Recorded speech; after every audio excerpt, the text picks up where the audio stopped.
Congratulations, folks. You've made it to the end of another work week. It's Freaky Friday on the Podcast Daily. That's Bill Landis. I am Austin Ward, and there is nothing, and I mean nothing, that can get you ready for the Cinco de Mayo weekend quite like a breakdown of the spring camp that the tight ends had. When I think Fiesta, I think Ohio State tight ends. I can't be the only one that cares about what's going on at tight end for Ohio State, right? No, I think a lot of people care about what's going on at the tight end position at Ohio State. I just don't feel like I have a great handle on it. Like I'm, and you pay probably closer attention to it than I do because I'm just so hyper fixated on the offensive line all the time. So like I'm curious how you like. Do you feel you have a good handle on what's happening with this position group coming out of spring? Not as much as I would like, to be honest. I think it's a weird position for me to be fixated on. All right, like Ohio State could probably run any version of an offense that Chip Kelly and Ryan Day dreamed up and not have to play two tight ends or throw to the tight end, which it doesn't seem like the usage of the tight end is going to be different this year than it was from the previous couple years. There's not a Jeremy Ruckert and there's not a Kate Stover on this team. I think you have to start from that foundational point. Does that mean that the unit can't be really productive based on what Keenan Bailey has and the way that this spring went? No, and I just think that the thing that made it difficult to evaluate was a course correction, adjusting in your mind what these tight ends are going to be asked to do, which is a lot more blocking than the last couple of years, but back to a level that I think was more comfortable for thinking about the way Jeff Hireman and Nick Vanette and guys like that were being used a decade ago. And can they do that? I think so. It's a little bit of a mix and match, and you've talked about this, Bill, a number of times where it's like it feels like the amount of playable depth is there at tight end for Ohio State. Is there a super high end, no doubt NFL player leading that group? Probably not currently. Will Kazmarek is the person I think that has the best chance of getting there, at least in the next year or two. Jelani Thurman has that skill set. We can get into all of those guys as we go, but like I still think there is a chance by August that Will Kazmarek gives Ohio State what it wants from the tight end number one and can take the Cade Stover role, but that he won't be playing it the same way that Cade Stover did. I'm starting to think that the 21-ish catches that Will Kazmarek had at Ohio is probably, if Ohio State gets that, they would be fine. They're not looking for 40 to 50 targets in the Cade Stover range. And then from there, that's a different conversation. So to me, when I say that I may have a better handle on it now than I did a month ago or 2 months ago, it's because I've adjusted what I'm expecting from the tight ends. Yeah, so am I. I think that's right. And the thing about, and I'm not saying this to take away anything from Cade Stover, but he also existed in an offense where they were looking for some guys over the middle of the field too, because like Emeka Egbuka was banged up for much of last year, right? So like the ball, I think, kind of naturally found Cade in a way where if everything goes according to plan this year, that probably won't be the case for the Ohio State tight ends. Emeka Egbuka is back, will play a lot in the slot. Brandon Inniss is going to, I think, emerge as an option in the slot. Maybe they throw the ball to the running backs a little bit more than they have the past couple of years. So like those targets just I think are going to be diverted away from the tight end position, which I think is totally fine. But as you mentioned, like then that changes the job description a little bit. Like these guys are going to need to function more as, like Kevin Wilson always said, like you're a left tackle and you're a receiver, right? This will lean more toward the left tackle existence, I think, for Ohio State's tight ends. And I actually do think they are situated okay to handle that job description, right? Like I like Will Kazmarek. Like I if people were maybe expecting that to pop a little earlier than it has, like I think I get that, but it also makes sense to me that there is some kind of transition period that has to happen for a guy who's moving up from the MAC. And honestly, like maybe it doesn't hit, right? And that would be a worst case scenario for Ohio State. But I don't think we're nearly at the point where like you're writing it off, right? I think there's reason to be still optimistic about where that's headed. And I thought Will had a decent spring. It seems like G. Scott had a really good spring. Like Ryan Day kept praising him at every opportunity he got. So like I've been in the camp of like I still don't know whether he could be a tight end one or like a consistent inline tight end. He still feels more like a move tight end to me, more of a receiver still than a blocking guy. But I'll be happy to be wrong about that if G has made strides. And then like I still like Bennett Christian, like Jelani Thurman's a big body that you can hopefully throw into the mix to block. So I think the skill set for like what the offense needs is there, but it's also like it's a quality that I think is a little hard to discern during spring ball when one, we didn't see a whole lot of practice, two, like we're not watching it from the best vantage point when we are in there.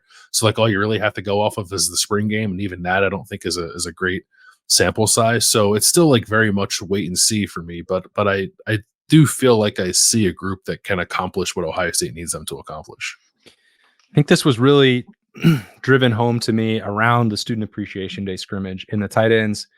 From my vantage point, amateur observer, I didn't think they had a good day. And my opinion on that was largely based on they had a handful of drops, team periods, 7-on-7s. Throughout practice, they had issues as targets in the passing game.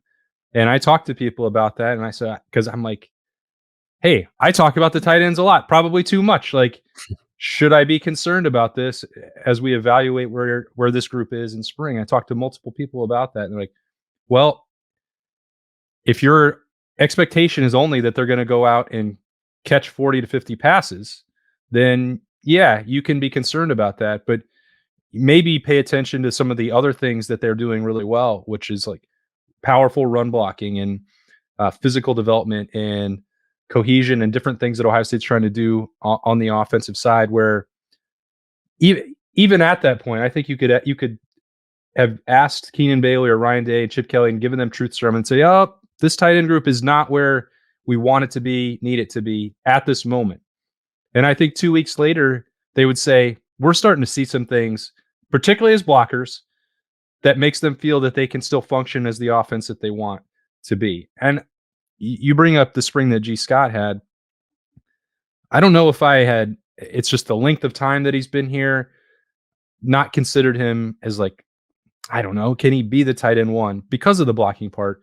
I'm more open to a world where he plays the Jeremy Ruckert role and Will Kazmarek is Luke Farrell. And like you have that version of the offense that it still doesn't throw it a ton to the tight end. In this case, probably not to Will Kazmarek much, if at all, but G. Scott can be a 15 to 20 catch person and a red zone threat, and they can work in tandem. I think that's an outcome that wouldn't surprise me that much. That opens up another question of what does that mean for Jelani Thurman? Is Bennett Christian, purely playing that, extra bonus blocker, Jake Hausman type role? That can work. We've seen that work for Ohio State. And I think if you get to that point and that becomes the bar for success, I don't think it's out of the question at all that Ohio State will get to that point. No, I think that would probably be my preferred usage of like what they have, right? And then I actually think too, if you do it that way with using the shorthand of Farrell and Ruckert, where Kazmarek is the Farrell and G is the Ruckert, like I actually think Bennett Christian and Jelani Thurman, like as your next two guys, work quite well together as natural number twos, with Bennett Christian being the number two Luke Farrell and Jelani Thurman kind of being the number two Jeremy Ruckert. And if you are entertaining that idea, then I think that actually opens up maybe perhaps more opportunities for Jelani to play. Like if they still feel like he's figuring out everything that is involved with the position, like is still evolving as a blocker, as a guy who like wasn't asked to do much of that in high school and has only been on campus for a year still.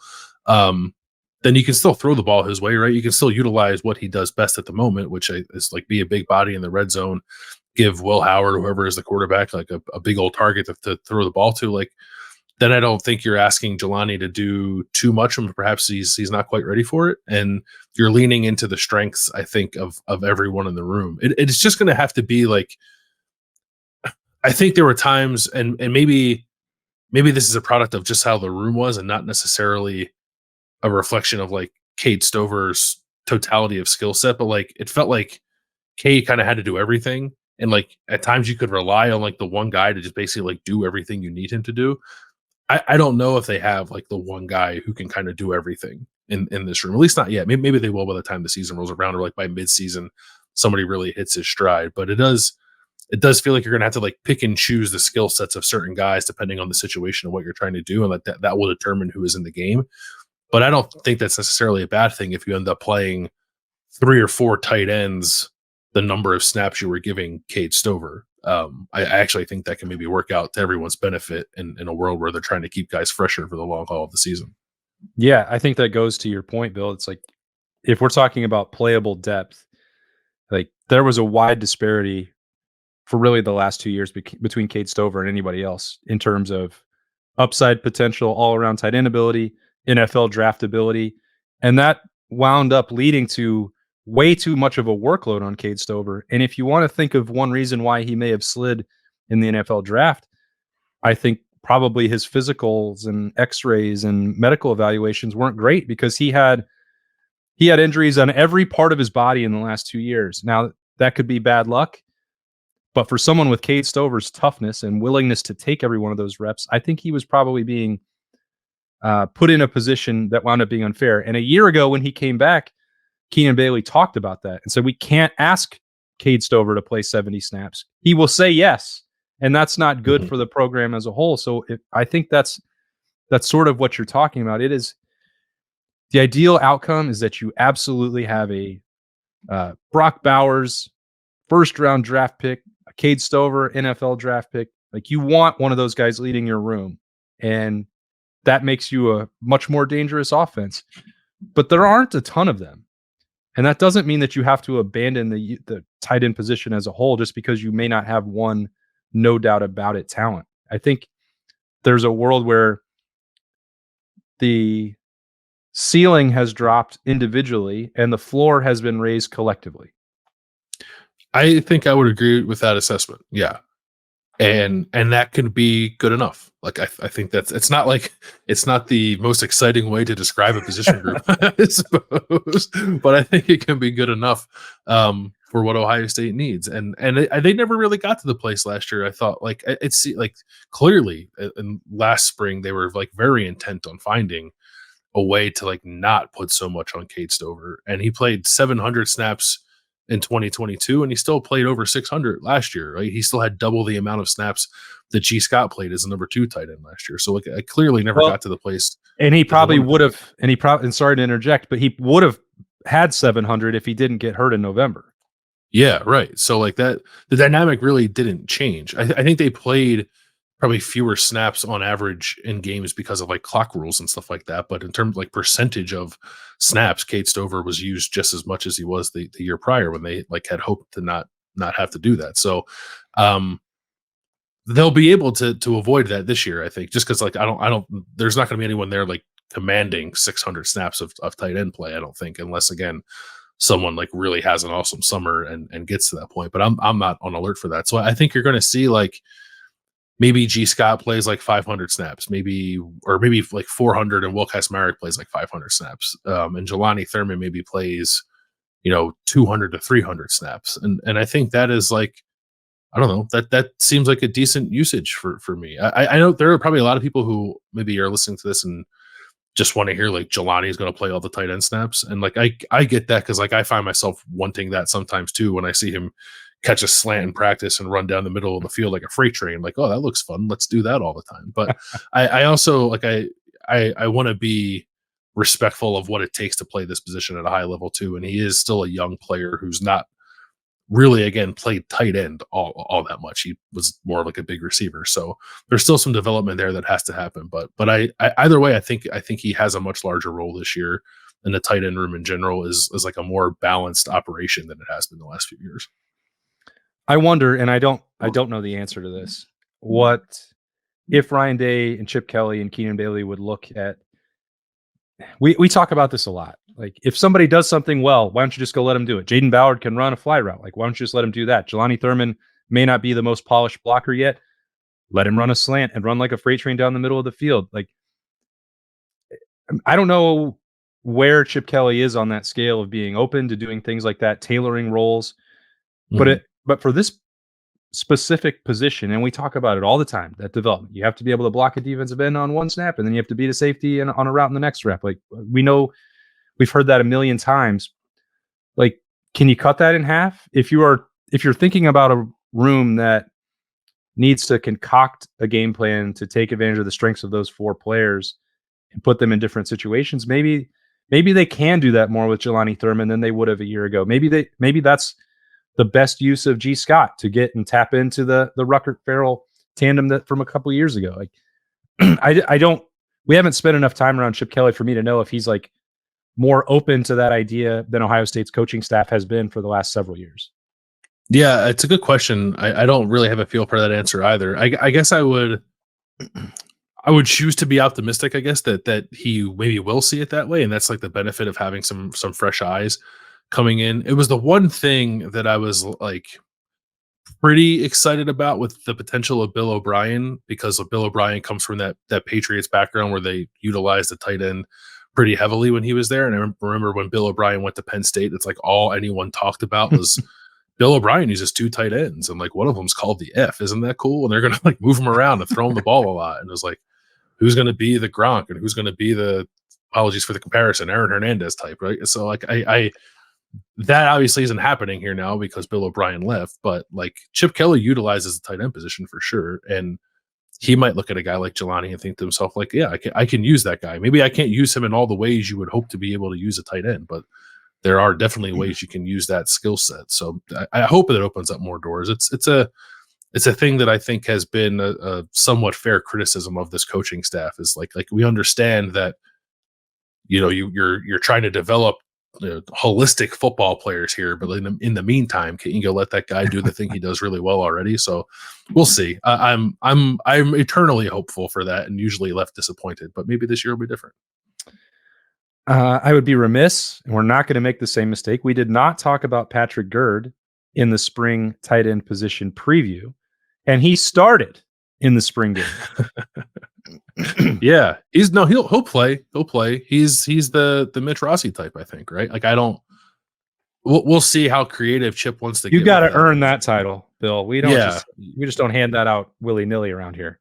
That is a fair point. I feel like Mitch has to like come back and bestow that upon somebody. It's not on us to do it, but we saw we saw him get into T formation, and Pat Gurd was there like as the blocking back, and they'll use that formation. Like I truly believe they'll do some of that stuff, especially in the red zone. So Pat will have a role in that way. And he's another guy you can like kind of move around the backfield and use the way they use Mitch. I think the way they tried to use Chip Trainum at times last year, but it probably even comes more naturally to a guy like Pat Gurd. So he'll be a part of the offense for sure. Like when I wrote a depth chart projection at Rivals this week, and like I didn't list Pat Gurd as a starter, but like I typically don't list walk-ons at all, but I made sure to list him because I do truly believe he will have a role in this position group.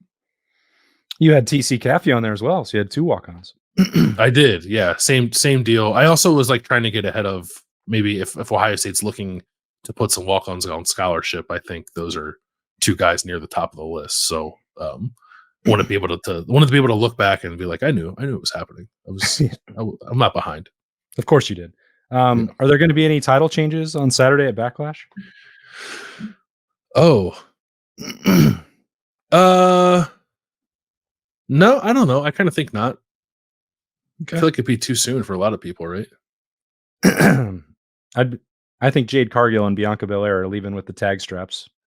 Oh yeah, I could see that. Is there a men's tag team match? Yes. I can't remember.